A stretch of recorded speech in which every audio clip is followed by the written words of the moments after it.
I threw in the towel. Of 8 years clean and sober on the 21st of January 2012 because I kept drinking after I left Vegas. At the end, I was entering the physical addiction stage of alcoholism very quickly. I had a bottle in my locker at work, a bottle of whiskey. In the morning, on my way to the bathroom, I would grab a bottle out of the freezer and drink. I was smoking pot too.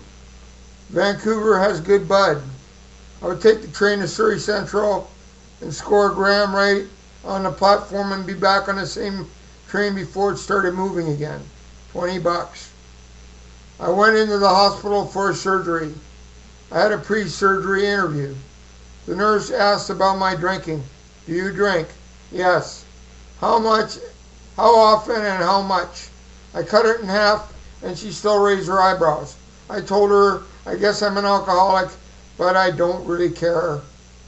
But I had already decided to quit. I figured to use the hospital stay as an intervention.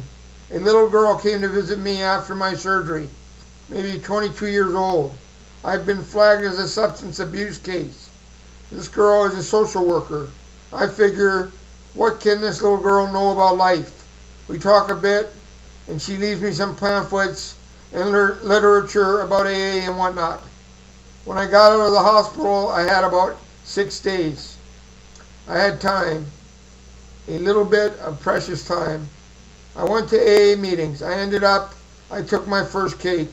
I cried like a baby, couldn't stop crying. It was at 7th and Granville in Vancouver. I went up to the podium and I was talking about crack. I'm looking and 4 women in the front row were crying, tears running down their faces. They were remembering their degradation. After a while, I stopped going to AA meetings.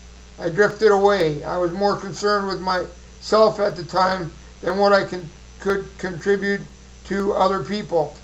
I don't know if addiction is a disease, but I do know there was a choice in there somewhere.